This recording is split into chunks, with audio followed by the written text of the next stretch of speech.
ಬೆಳಗಾವಿಯಲ್ಲಿ ಕಬ್ಬು ಬೆಳೆಗಾರರ ಹೋರಾಟ ದಿನದಿಂದ ದಿನಕ್ಕೆ ಹೆಚ್ಚಾಗ್ತಾ ಇದೆ. ಹೋರಾಟಗಾರರ ಕಿಚ್ಚು ಕೂಡ ದಿನದಿಂದ ದಿನಕ್ಕೆ ಹೆಚ್ಚಾಗ್ತಾ ಇದ್ದು ಸರ್ಕಾರ ಮಾತ್ರ ಸಭೆ ಮೇಲೆ ಸಭೆ ನಡೆಸ್ತಾ ಇದೆ.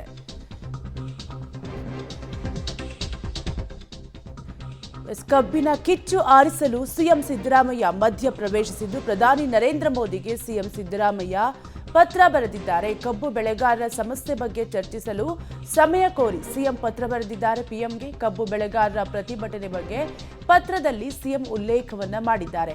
ರಾಜ್ಯದಲ್ಲಿ ಕಬ್ಬು ಬೆಳೆಗಾರರ ಪ್ರತಿಭಟನೆ ತೀವ್ರಗೊಳ್ತಾ ಇದೆ. ಗಂಭೀರ ಪರಿಸ್ಥಿತಿಯನ್ನ ಚರ್ಚಿಸಲು ಸಮಯಾವಕಾಶ ಕೋರಿ ಪತ್ರವನ್ನ ಪ್ರಧಾನಿ ನರೇಂದ್ರ ಮೋದಿ ಅವರಿಗೆ ಸಿಎಂ ಸಿದ್ದರಾಮಯ್ಯ ಅವರು ಬರೆದಿದ್ದು, ಕಬ್ಬಿನ ಕಿಚ್ಚು ಆರಿಸಲು ಈಗ ಸಿಎಂ ಸಿದ್ದರಾಮಯ್ಯ ಮಧ್ಯ ಪ್ರವೇಶಿಸಿದ್ದು ಪ್ರಧಾನಿ ನರೇಂದ್ರ ಮೋದಿಗೆ ಸಿಎಂ ಸಿದ್ದರಾಮಯ್ಯ ಪತ್ರವನ್ನ ಬರೆದಿದ್ದಾರೆ. ಕಬ್ಬು ಬೆಳೆಗಾರರ ಸಮಸ್ಯೆ ಬಗ್ಗೆ ಚರ್ಚಿಸಲು ಸಮಯ ಕೋರಿ ಪತ್ರವನ್ನ ಬರೆದಿದ್ದು, ಕಬ್ಬು ಬೆಳೆಗಾರರ ಪ್ರತಿಭಟನೆ ಬಗ್ಗೆ ಪತ್ರದಲ್ಲಿ ಉಲ್ಲೇಖವನ್ನ ಮಾಡಲಾಗಿದೆ. ಈಗಾಗಲೇ ಕಬ್ಬು ಬೆಳೆಗಾರರ ಪ್ರತಿಭಟನೆ 1 ವಾರ ಕಳೆದಿದ್ದು 2ನೇ ವಾರಕ್ಕೆ ಕಾಲಿಟ್ಟಿದೆ. ರಾಜ್ಯದಲ್ಲಿ ಕಬ್ಬು ಬೆಳೆಗಾರರ ಪ್ರತಿಭಟನೆ ತೀವ್ರಗೊಳ್ತಾ ಇದೆ.